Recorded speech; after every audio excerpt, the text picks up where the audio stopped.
Barakatah Yahweh, Barakatah Yahweh Shai, Bahasham, Barakahak Wadash, Barakatum. First and foremost, I want to give all praises, glory, and infinite honors to Yahweh, Bahasham, Yahweh Shai. Double honors to the apostles and elders, a great millstone who rule and teach well.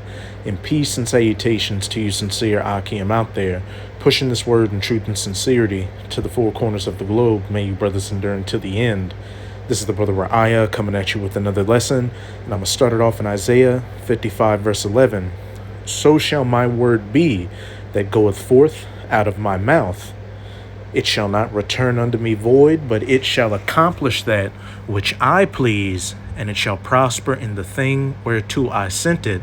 So the words of Yahweh Bahashem Yahweh Shai contained in the scriptures, or the Bible, including the Apocrypha, will come to pass, has come to pass, and continues to come to pass.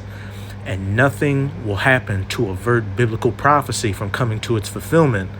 And one of the major prophecies that is quickly, coming to fruition is the battle in the Valley of Jehoshaphat, the War of Armageddon, the final confrontation of World War III in Joel chapter 3. This is Joel chapter 3. I'm going to start at verse 9. Proclaim ye this among the Gentiles, the heathen nations. Prepare war. Wake up the mighty men. Let all the men of war draw near. Let them come up.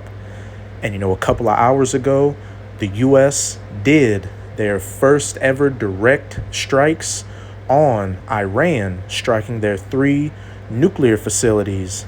And now there's a surge in speculations of war with Iran, World War III, etc., etc.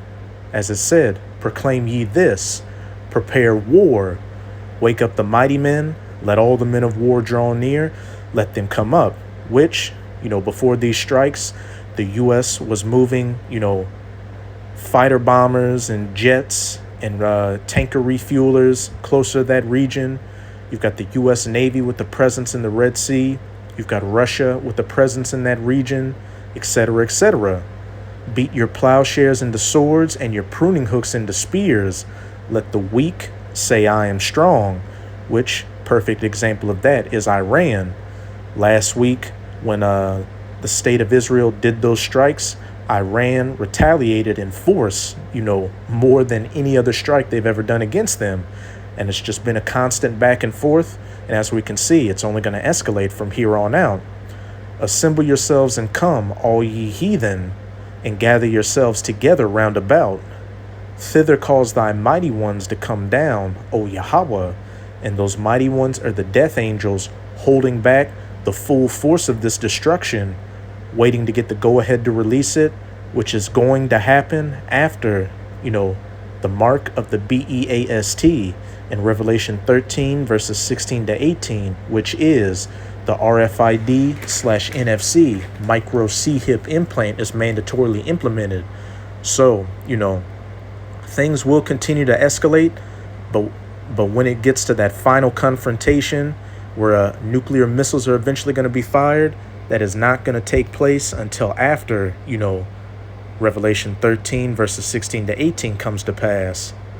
Let the heathen be wakened, the United States of America, the state of Israel, Russia, Iran, China, Turkey, the Arab nations, the NATO nations, and come up to the Valley of Jehoshaphat, which in the Hebrew is Yahweh Shaphat, or Yahweh's judgment. For there will I sit to judge all the heathen round about, which in the first couple of verses, you'll see why, ultimately. Because you heathen nations, beginning with you Edomites, or so-called white people, which those 1948ers are a part of, have afflicted the true children of the Most High, the so-called Negroes, Latinos, and Native Americans. And now it's time to pay that piper. Verse 13, put ye in the sickle, for the harvest is ripe. Come get you down, for the press is full. The fats overflow, for their wickedness is great. Multitudes in the valley of decision, for the day of Yahweh is near in the valley of decision. And with those recent strikes by the U.S. Hey, we can see that that day in the Valley of Decision is getting closer and closer, which, you know, immediately when this happened, brothers were doing many responses on it. So, this is my response to the issue, giving you a biblical and prophetic update on the situation. And I'm going to play a couple of minutes of this clip from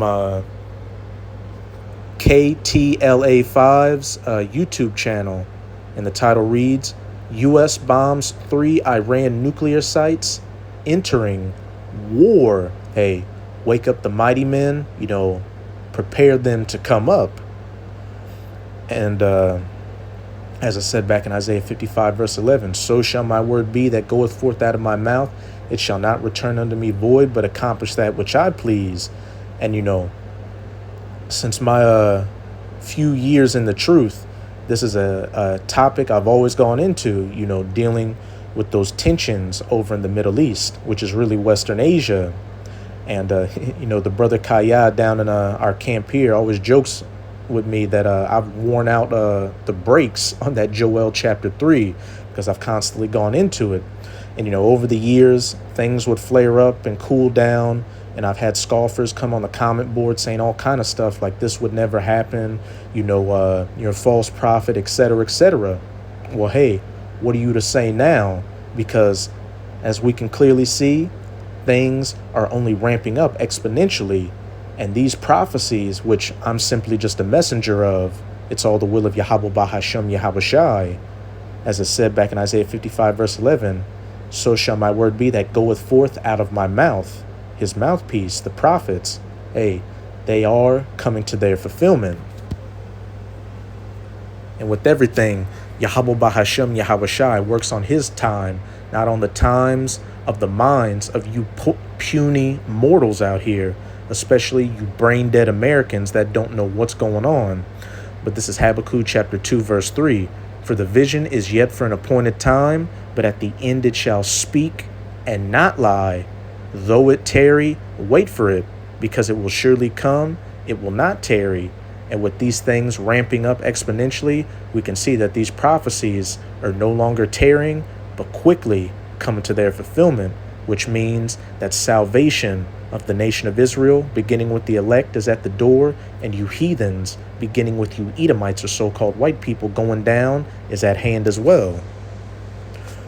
But this is a fair use copyright disclaimer. I do not own any of the footage in this clip, nor do I stand to gain from it monetarily. It is simply for educational purposes. Hello, everybody. Welcome to the News at 10. I'm Rick Chambers. And I'm Green Winter. In an escalation that could spark all-out war in the Middle East, the United States has dramatically entered Israel's war against Iran. Yeah, American jets bombed 3 nuclear. That's a key word, which we'll get back to. America has entered Israel's war with Iran. It's over in is the Islamic Republic. One of those sites was the infamous mountain facility at Fordo, a major uranium enrichment center, hundreds of feet underground. And in a speech to the nation, as you heard, President Trump said that all of the sites were, quote, completely and totally obliterated. We have live team coverage tonight. KTLA's Sarah Welsh is getting a local reaction to the strikes. But first, to Rachel Menitoff now from the KTLA News Center with details of the military action. Rachel. Karine, Rick, good evening to you both. President Trump said tonight if peace doesn't come quickly, he will go after additional targets in the region, saying most of them can be taken out in a matter of minutes. He also praised the U.S. military as the only one in the world to be able to do what was done tonight. Tonight I can report to the world that the strikes were a spectacular military success. President Trump addressing his decision. And it's starting to look without a shadow of a doubt that President Donald Trump, Emperor Nero 2.0, is, that fierce king and cruel lord to rule over Egypt, America, in Isaiah chapter 19. To strike 3 of Iran's nuclear sites to prevent the country from building a nuclear bomb. He says Iran has repeatedly threatened to destroy Israel and says the U.S. completely obliterated its key nuclear enrichment centers, including the heavily fortified Fordo, a facility located 300 feet below the surface of the ground. The bomb used is tens of thousands of pounds and requires a special jet to deploy the weapon, equipment that only the U.S. possesses. More than a week ago, Israel launched a surprise attack on Iranian sites, and the country retaliated with a series of missile and drone strikes on Israeli infrastructure. Iran, the bully of the Middle East, must now make peace. If they do not, future attacks will be far greater and a lot easier. Israeli Prime Minister Benjamin Netanyahu thanked President Trump and says this is the potential to usher in a new era of prosperity and peace in the Middle East. America has been truly unsurpassed. Officials in California. Hey, Israel says jump, and America, like a good little lapdog, says how high. Remember what those newscasters said at the beginning of the clip? The U.S. has now entered Israel's war with Iran. More biblical prophecy. This is Jeremiah 49, verse 20. Therefore, hear the counsel of Yahweh that he hath taken against Edom, you so-called white people, and his purposes that he hath purposed against the inhabitants of Teman. Surely the least of the flock shall draw them out. And that least of the flock is speaking of those Amalekite Edomites, those 1948ers over in the land. Remember, the U.S. has entered Israel's war with Iran. Israel is going to continue to escalate, and now we see the U.S. is starting to flex their muscles. And once that war truly kicks off, the U.S. is going to be even more fully committed, being drawn out along with other NATO nations. But then on the flip side, the nations that are going to be drawn out on the side of Iran are Russia and China. Russia especially being another major part of biblical prophecy. Surely he shall make their habitations desolate with them, because it's going to end with nuclear missiles being fired and the land of Israel being hit and everybody in there being wiped off, and then the United States of America being hit and everybody in America being wiped off the face of the earth. But the difference is that the land of Israel will be built back up and inhabited by the true children of Israel. As for America, it's going to stand as a desolate, uninhabitable wasteland. So now we got the U.S. side of things. And now, we're starting to hear responses and speculations from the Iranian camp, because just like they didn't take these recent Israeli strikes laying down like they would have in the past, best believe, Iran's going to be more vocal and physical this time in their response to the U.S., which brings me to this article from NewYorkPost.com. Iran orders closure of Strait of Hormuz, putting 1/5 of world's oil supply at risk. And, this has always been a threat by Iran. And if they go through with it, that's going to cause major uproars and escalations out here, which Abaratazah, they closed that bitch down. Iran's parliament has voted to close the Strait of Hormuz, the vital shipping channel through which around 20% of the world's daily oil flows. The move, which could block 1 billion in oil shipments per day, is likely to send oil prices soaring. It will come into effect pending a final decision by Iran's Supreme Council. The Supreme Council's decision must be made by tonight, according to Iran's state-run Press TV. And hey, we'll just have to wait and see how things are going to be looking in the next couple of hours. But Abaratazah, they close the Strait of Hormuz down and further escalate these tensions out here.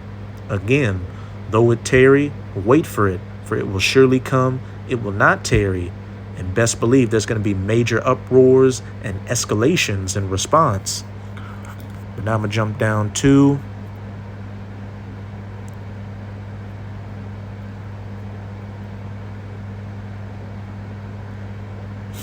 this last paragraph I'm going to read. Any closure attempt would be temporary and ultimately self-destructive.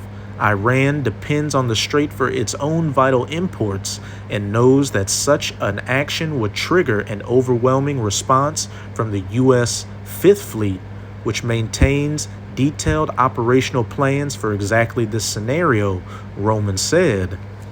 Which brings me to Joel chapter 2, verse 20. But I will remove far off from you the Northern Army, the North American Army, the United States military, all branches, and will drive him into a land barren and desolate, like a desert. Western Asia, the so-called Middle East as it's known today, the main part being Saudi Arabia, which the U.S. has used to launch all of its major wars in the Middle East in the past, with his face toward the East Sea. And when we go to a map of the Middle East, you see Saudi Arabia right here, and to the east, what do you have? The Persian Gulf, and above it, Iran. And right here, where it says Oman, you see what? The Strait of Hormuz. And his hinder part or behind him toward the utmost sea.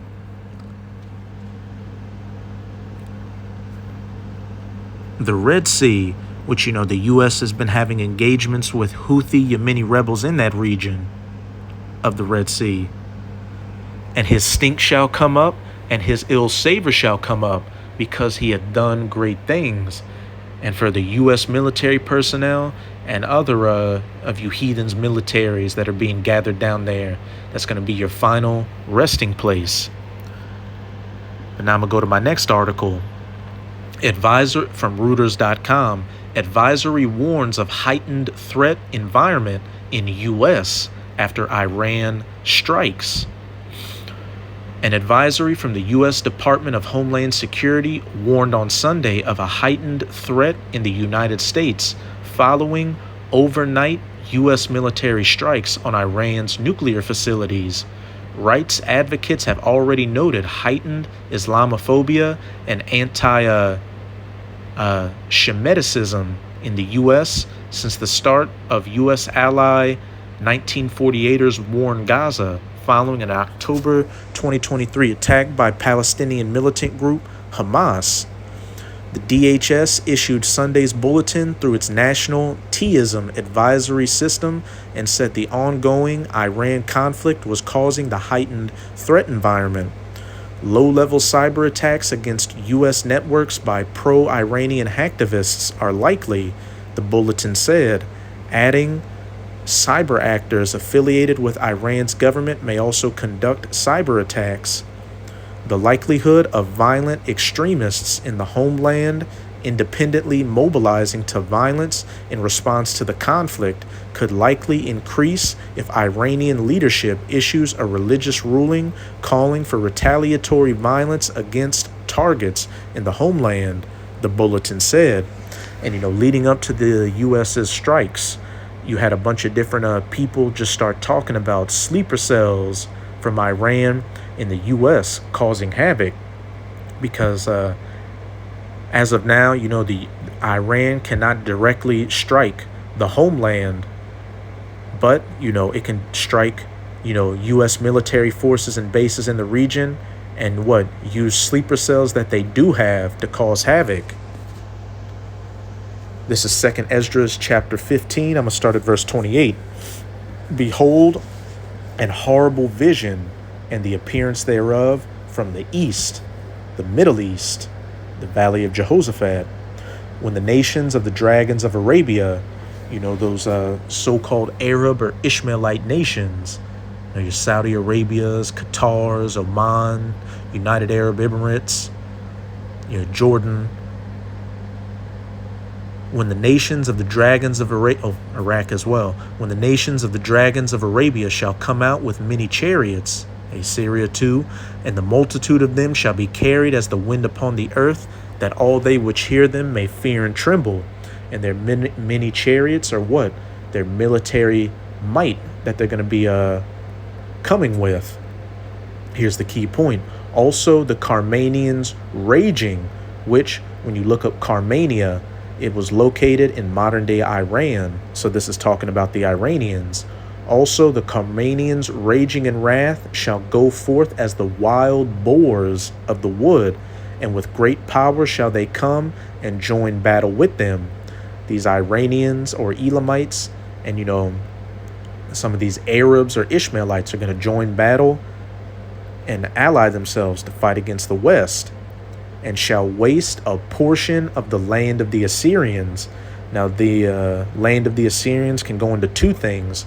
On the one hand, talking about the land of Israel, because the Neo-Assyrian Empire, occupied some of the land of Israel when they took down the northern kingdom in the past, and they are, and Iran and, these Arab nations will, come against the land of Israel. Iran already is doing so, shooting missiles on them. And then on the other side, the land of the Assyrians can be speaking of America, which one of America's names in the scriptures is spiritual Assyria.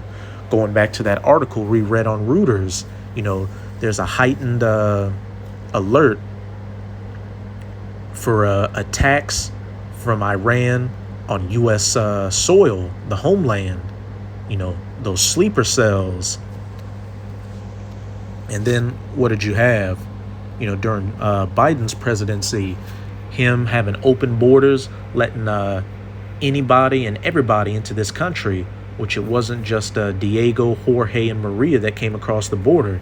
You had so-called Africans, or the Hamites, Arabs, Iranians, Russians, many people flooding across the border. So this place is primed to have chaos from within, whether naturally occurring by sleeper cells from foreign enemies, or whether artificially orchestrated, FALSEFLAG.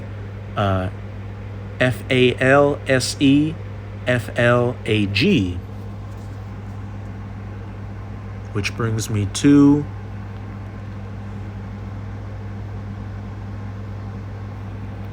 Jeremiah chapter 51. I'm going to start at verse 12.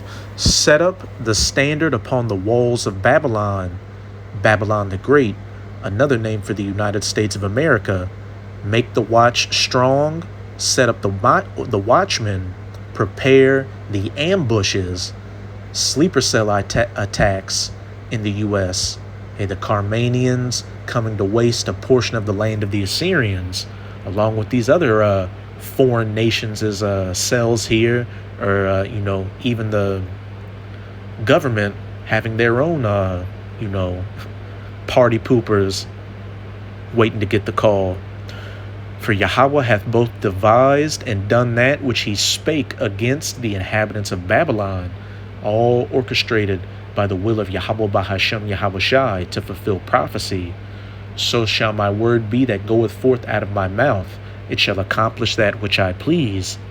O thou that dwellest upon many waters, abundant in treasures, because though the U.S. is falling, it's still what? The number one consumer nation on the face of the earth, that all these other nations make a lot of their money off of. And where it says, O thou that dwellest upon many waters, the many different nations of people that live in America. Read Revelation 17. Those waters that the whore sat on were many peoples and nations and tongues. Thine end is come, and the measure of thy covetousness. And the end for America, as well as Esau's rulership as a whole, is very near to come. Yahweh of hosts hath sworn by himself, saying, Surely I will fill thee with men, as with caterpillars, and they shall lift up a shout against thee. All these different cells, what have you, waiting on standby to get that call to start wreaking havoc. But let's see. All right. Now I'm going to close out in Ezekiel chapter 38. I'm going to start at verse 2, because when I was reading back in Joel chapter 2, verse 20, I said the nations that would be drawn out on the side of Israel would be the U.S. and other NATO nations. But on the flip side, the nations that would be drawn out on the side of Iran or Russia, her main ally, which after these strikes, you had this posted from DNN Posts just in. President Putin says Russia and Iran are fighting against the same forces. And who do you think they're talking about? Babylon the Great. But this is Ezekiel chapter 38, verse 2. Son of man, set thy face against Gog, the land of Magog, one of the biblical names for Russia, the chief prince of Meshech and Tubal, and prophesy against him, and say, Thus saith the Lord Yahweh, Behold, I am against thee, O Gog, the chief prince of Meshech and Tubal. And while the Most High is going to use Russia in leading these nations and causing great destruction to the land of Israel and America, that doesn't mean that, the Lord is with Russia like that. After he uses Russia like a burner gun, he's going to throw Russia aside.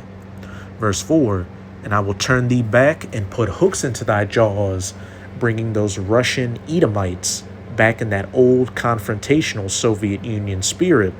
And I will bring thee forth and all thine army, horses and horsemen, all of them clothed with all sorts of armor, even a great company with bucklers and shields, all of them handling swords. Wake up and prepare the mighty men to come down. Russia's military might being gathered down into the valley of Jehoshaphat, along with these other nations. But here's the main point I wanted to get to. Persia, which is the ancient name for Iran, Ethiopia, and Libya with them, all of them with shield and helmet, which whether economically, militarily, or both, Russia has ties with all these nations. Gomer and all his bands, which Gomer is speaking of Turkey. And while Turkey is on the side of the West in NATO right now, there's going to come a point to where they're going to completely betray them and ally themselves with the East, with Russia. The house of Togarmah of the north quarters and all his bands, and many people with thee. Be thou prepared and prepare for thyself, thou and all thy company that are assembled unto thee, and be thou a guard unto them. Putin just said Russia and Iran have the same enemy. Russia is going to be the main guard under Iran, and all this is going to culminate into the battle in the Valley of Jehoshaphat, the War of Armageddon. So that's it with this video. And with this video, I hope you sincere Akim and Akwath were edified. Just keep strong. We are almost out of this final wicked captivity of the heathen nations, chiefly of the Edomites. And as always, I want to say Abad Babal, Kwam Yasharallah, and until next time, Shalom.